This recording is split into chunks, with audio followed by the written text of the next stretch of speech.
Irmãos, essa é uma mensagem muito importante, creio, para mim. Eu não poderia deixar de me referir a esse ponto, um ponto em que muitos tropeçam. É uma questão muito importante aquilo que nós vamos falar hoje, principalmente, como eu disse, para os nossos irmãos que estão na classe de novos membros, aqueles que ainda não conhecem essa doutrina escatológica. Então, mais uma vez, vamos abrir as nossas Bíblias em 1 João, no capítulo 2, e eu lerei aqui os versos 18, 19 e 22. 1 João, capítulo 2, os versos 18, 19 e 22. Diz assim o texto: Filhinhos, é já a última hora, e como ouvistes que vem o anticristo, também agora muitos se têm feito anticristos, por onde conhecemos que é já a última hora. Eu vou acrescentar aí um eles oculto. Eles saíram de nós, esses anticristos, mas não eram de nós, porque se fossem de nós, ficariam conosco. Mas isto é para que se manifestasse que não são todos de nós. Verso 22. Quem é o anticristo, senão aquele que nega que Jesus é o Cristo? É o anticristo, esse mesmo que nega o Pai e o Filho. Eu quero, irmãos, iniciar aqui essa exposição citando alguns comentários feitos sobre essa expressão a última hora e sobre essa palavra anticristo. E eu quero citar esses comentários e dizer que eles tropeçam grandemente aqui nesse ponto. O Hernandes Dias Lopes, um homem de Deus, né? São todos homens de Deus. Ele diz assim, abre aspas, a última hora é o tempo que vai da primeira à segunda vinda de Cristo. Parem, última hora. Augusto Nicodemos, outro grande homem de Deus, respeitável, amado. De acordo com o Novo Testamento, a última hora deste mundo perdido já soou com a ressurreição de Cristo e terminará com o seu regresso em glória. Aquele que está além e acima do tempo não trabalha no tempo humano. Para ele, 1000 anos são como um dia. O comentarista Warren Wiersbe, a última hora descreve um tipo de tempo e não uma duração de tempo. Francamente, irmãos, eu não sei o que ele queria dizer com isso. Não consigo entender, né? O John Stott diz alguma coisa parecida. Também não sei o que John Stott quis dizer com isso. João estava expressando uma verdade teológica e não fazendo uma referência cronológica. Mais uma vez, Hernandes Dias Lopes, estamos vivendo sempre nos últimos dias. Ainda é a última hora, a hora da oposição final a Cristo. Os muitos anticristos são precursores daquele que ainda há de vir, ou seja, de um anticristo que ainda há de vir. Quando eu me converti em 1978, o meu professor na classe de novos membros, um presbítero respeitável, né, me emprestou alguns livros, entre os quais, os livros que ele me emprestou, estava um que era um best-seller, eu me lembro da capa, mais de 6 milhões de exemplares vendidos nos Estados Unidos. É um livro do Hal Lindsey, que ainda está vivo, está com 90 e alguns anos, eu acho que nasceu em 1929, não longevo, né? O livro é A Agonia do Grande Planeta Terra. Talvez os mais velhos lembrem desse livro, foi um livro muito, muito lido, né? Na contracapa desse livro estava escrito o seguinte: ignorar as incríveis predições sobre o destino do homem e sobre os eventos que vão acontecer dentro de pouco tempo, talvez seja a maior insensatez dessa geração. E na década de 70, né, o Hal Lindsey já dizia sobre esse anticristo, ele está vivo em algum lugar agora. Década de 1970, o Hal Lindsey dizia, o anticristo está vivo em algum lugar agora. O David Hunt, esse é o senhorzinho que eu já falei aqui para os irmãos, que numa das pregações dele, ele disse assim, agora eu vou lançar a pedra que acaba com o calvinismo, acaba com a doutrina calvinista totalmente. Deus amou o mundo, né? E aí pronto, acabou com o calvinismo por causa disso, né? Ele já faleceu em 2013, ele também escreveu muitos livros sobre escatologia. Ele escreveu um livro também interessante, Que Amor é Este? A falsa representação de Deus no calvinismo. Né? Mas ele escreveu muitos livros sobre escatologia, entre os quais eu cito aqui dois. Quanto tempo nos resta? E A Mulher Montada na Besta. E esse nosso irmão querido, em 1983, ele escreveu o seguinte: existe uma forte evidência de que, de fato, o anticristo pode aparecer muito brevemente, o que, por sua vez, significa que o arrebatamento pode ser iminente. Em algum lugar, nesse exato momento, 1983, sobre o planeta Terra, o anticristo está quase que certamente vivo. Reparem, irmãos, que grandes homens de Deus têm insistentemente dito, né, que nós estamos vivendo nos últimos dias e que o surgimento do anticristo é iminente. Grandes homens de Deus, amados homens de Deus, têm dito isso. A grande questão é, eles estão certos? Então eu quero fazer aqui duas observações preliminares com relação a essa questão. Em primeiro lugar, você sabe quantas vezes a Bíblia Sagrada cita o anticristo? Quantas vezes essa palavra anticristo aparece na Escritura Sagrada? Você sabe? Ela só aparece 4 vezes. 2 aqui nesse texto que nós estamos lendo, né? 18 e 22. A terceira vez ainda na Epístola de João, 1, 4, 3. E a última referência na segunda Epístola de João, verso 7. Então, só João fala sobre o anticristo. É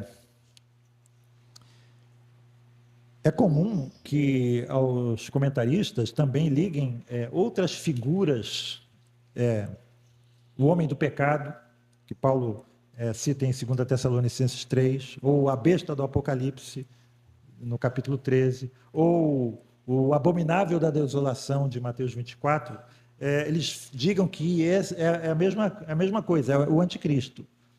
Mas, de fato, nenhuma dessas figuras é chamada de anticristo. Só João fala sobre o anticristo.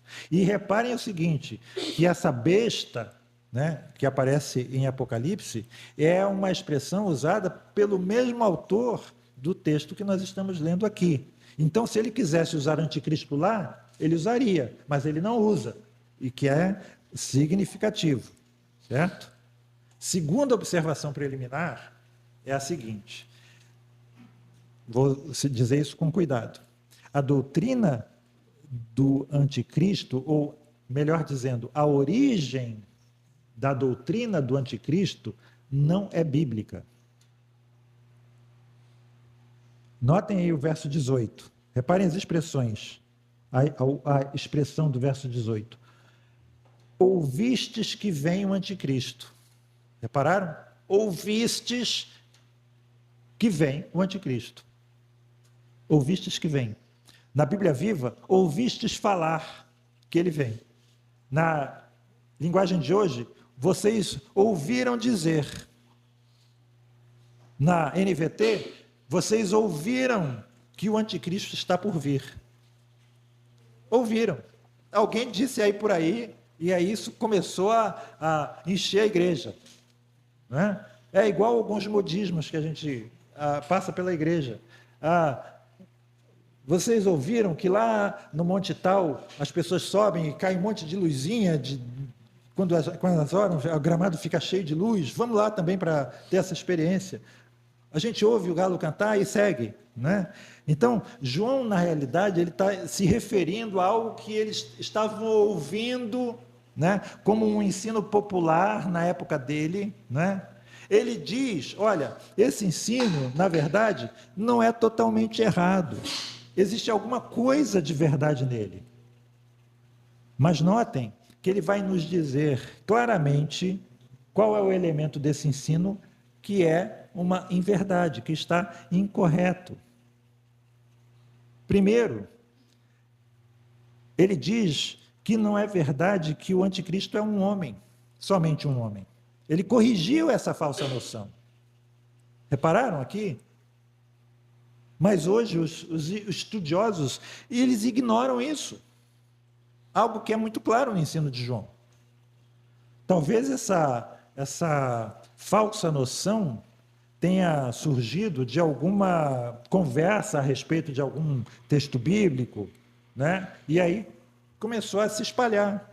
Então, nós frequentemente podemos fazer isso, tendemos a concordar numa conversa informal, com algum entendimento incorreto que algum irmão vai falar para você, e você passa aquele entendimento incorreto adiante, né? E às vezes você passa com uma pequena distorção adicional, né? Quem conta um conto acrescenta um ponto, né? E aí, daqui a pouco a gente tem um ensino rodando aí, a igreja. Eu me lembro uma vez que uma irmã chegou para mim e disse assim: você não devia ser presbítero? Eu, por quê? Porque você disse numa pregação que os assassinos vão para o céu e os assassinados vão para o inferno. Eu disse isso, minha irmã? Como? Não sei, mas você disse. E eu dei tratos à bola. Será que eu... E uma vez, aí eu lembrei que uma vez eu citei aquele livro que às vezes eu cito do C.S. Lewis, O Grande Abismo, é uma ficção, onde o C.S. Lewis coloca um assassino no céu e a pessoa que ele assassinou no inferno.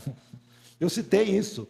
O assassino se converteu e foi para o céu. E o assassinado era um bandido, e os dois eram bandidos, né? Mas o assassinado não se converteu e foi para o inferno. E na ficção, o assassino ainda diz que ele tem uma chance, o assassinado, de ir para o céu, né, junto com ele. Né? Ele foi perdoado. É aquilo. Então, mas ela generalizou. Eu disse que todos os assassinos vão para o céu e os assassinados vão para o inferno. Então, é isso. Então, essas coisas acontecem. E então vocês lembram, né, que João está corrigindo aqui uma falsa noção. João já tinha corrigido uma outra falsa noção a respeito dele. Vocês provavelmente devem lembrar a respeito dele mesmo. Essa falsa noção se origina de um entendimento incorreto de uma conversa que Jesus teve com Pedro. Em João capítulo 21, Pedro pergunta a Jesus, apontando para João: quanto a esse aí, o que vai ser dele? E Jesus responde: se eu quiser que ele, João, permaneça vivo até eu voltar, o que lhe importa? E aí João acrescenta no seu evangelho o seguinte: por isso espalhou-se entre os irmãos a fake news, né, de que eu não morreria. Eu não morreria. Mas não foi isso que Jesus disse. Estou corrigindo. Jesus disse o seguinte: se eu quiser que ele permaneça vivo até eu voltar, o que lhe importa? Por isso, irmãos, é importante que a gente desfaça esses falsos entendimentos a respeito dessa palavra, porque, como nós já vimos, grandes, piedosos, homens tementes de Deus, dignos de toda a nossa consideração, respeitáveis na pregação e na sã doutrina, né? Eles fazem bem à igreja em tantas outras áreas, mas eles, infelizmente, aqui nesse ponto, na escatologia, eles falham.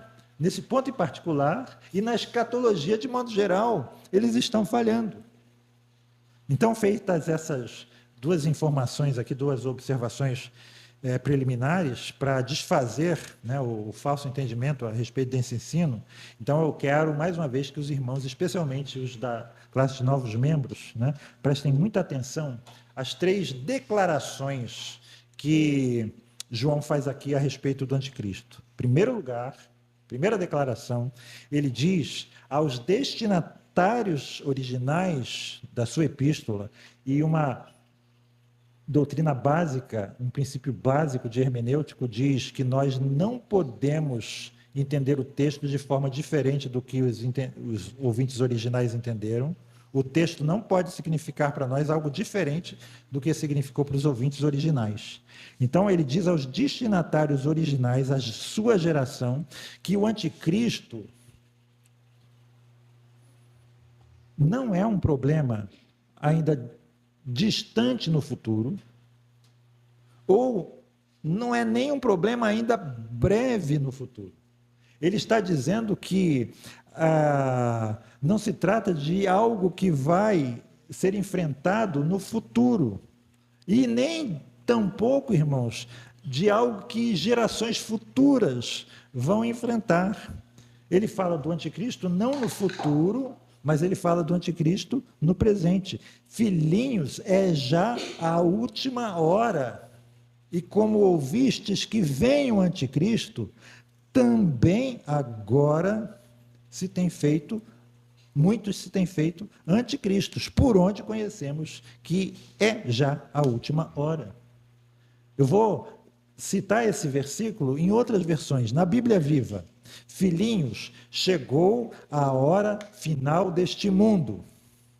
Vocês já ouviram falar do anticristo que vem, e já apareceram muitas pessoas assim. Isso nos deixa ainda mais convencidos de que o fim está próximo. Obrigado. Nova tradução na linguagem de hoje. Meus filhinhos, o fim está perto. Reparem, perto. Vocês ouviram dizer que o inimigo de Cristo vem. Pois agora, muitos inimigos de Cristo já têm aparecido. Agora, já têm aparecido. E por isso sabemos que o fim está chegando. Nova versão transformadora. Filhinhos, chegou a hora final.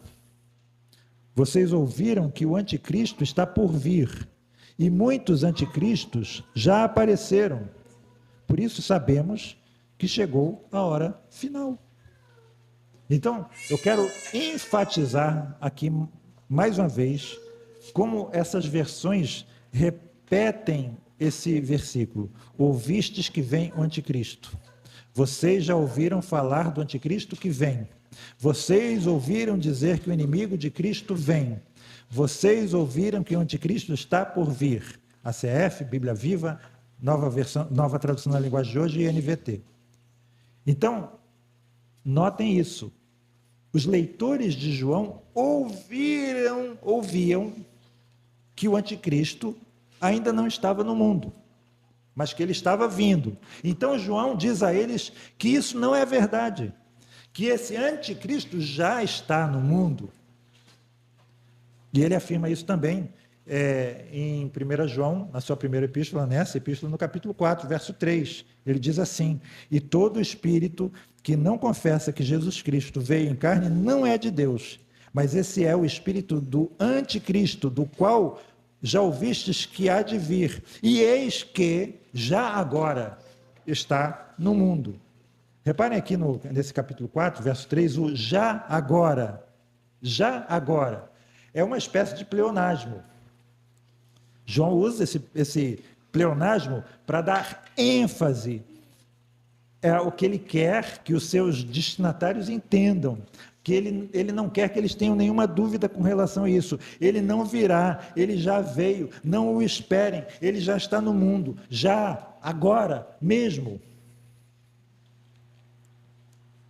E por causa disso, os ouvintes de João, os destinatários da epístola, deviam entender que é já a última hora. A presença desses anticristos não era, irmãos, o prenúncio da vinda de um anticristo futuro. A presença desses anticristos era o sinal de que a última hora já tinha chegado. Voltando para o capítulo 2, verso 18, reparem também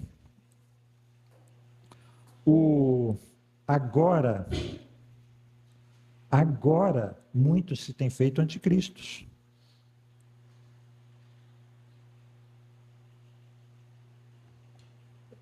Ele está dando ênfase ao tempo presente.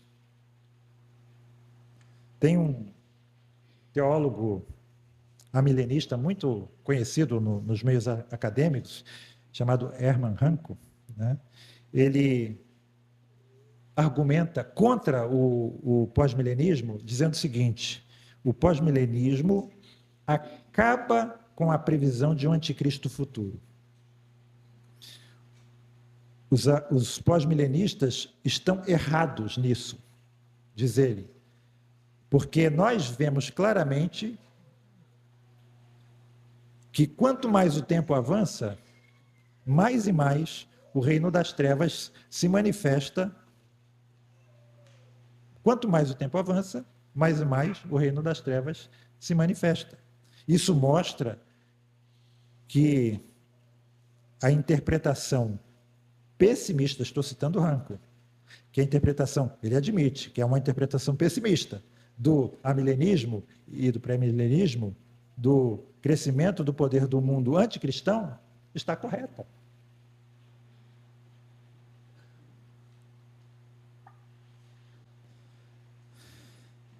Repararam? Tanto o amilenismo quanto o pré-milenismo olham para o futuro com uma visão pessimista. Mas é verdade o que ele disse na sua crítica ao pós-milenismo, de que o pós-milenismo ensina que nós não devemos aguardar nenhum anticristo futuro. Então, guardaram aqui, irmãos, essa primeira coisa que João ensina. Nós não devemos, de João, aguardar um anticristo futuro. Agora veja a segunda coisa que João diz. Ele diz que esse anticristo, na verdade, não é um anticristo. Não é o anticristo. São muitos anticristos. E reparem, como nós vimos também na semana passada, que ele não é um político. Ele não é ou não são pessoas de outras religiões. Não devemos esperar anticristos surgindo do hinduísmo, do islamismo, do budismo. Não. Eles surgiram de dentro do cristianismo. Eram membros da igreja cristã, de igrejas que apostataram da fé, que negaram a fé. Então, em outras palavras, ao mesmo tempo em que João muda o foco dos seus leitores do futuro para o presente, ele também muda o foco dos seus leitores de uma pessoa para muitas pessoas. E se você, em casa, comparar esse trecho que nós lemos com 1 João 4, o verso 3, onde João usa a expressão, este é o espírito do anticristo, nós vemos que João aponta que essa palavra, na verdade, ela está apontando para digamos assim, para um movimento, para um modismo e não para um indivíduo. O anticristo é um espírito que penetra esses muitos anticristos de 1 João 2,18, que são também referidos no 2 João 7 como os muitos enganadores que têm surgido nesse mundo. 2 João 7, porque já muitos enganadores entraram no mundo. Esse tal é o enganador e o anticristo. Então, essa era a grande apostasia que havia sido predita por Jesus em Mateus capítulo 24. Essa grande apostasia já havia chegado. E esses apóstatas, eles fazem parte desse movimento anticristão amplo e generalizado no tempo de João. Por isso, João está dizendo, a última hora chegou. Agora eu quero que você, mais uma vez, recorde aquelas citações do início da mensagem. A última hora é o tempo que vai da primeira à segunda vinda de Cristo, do Hernandes. Será que é isso mesmo? Será que hora refere-se a um período tão longo de tempo que chega a mais de 2000 anos? Será que essa referência de que para Deus um dia é como 1000 anos e 1000 anos é como um dia se aplica a essas profecias que dizem respeito ao nosso tempo de vida? Então, João afirma aqui claramente duas coisas. Primeiro, que o anticristo já estava presente. Segundo, não é uma pessoa, mas muitas, se trata de um grande movimento anticristão, né? Mas um grande homem de Deus, estou citando vários aqui, né? O Anthony Rockman, escreveu a Bíblia e o Futuro. Ele diz o seguinte: o Novo Testamento nos ensina a esperar um anticristo pessoal e final no futuro. É isso mesmo, irmãos? É isso mesmo que João está ensinando aqui, que nós devemos ler esses blocos aqui, esses trechos, essas palavras, e ele está me ensinando a esperar o anticristo pessoal e final no futuro? Vocês conseguem ler isso? Se você crê, ouça aqui o que o Rockman escreveu um pouco antes de escrever isso, na Bíblia Futuro. Abre aspas. Podemos admitir que a ideia de um anticristo único futuro não é muito proeminente nas epístolas de João. Sua ênfase recai mais sobre os anticristos e ideias de anticristos que já estavam presentes em seus dias.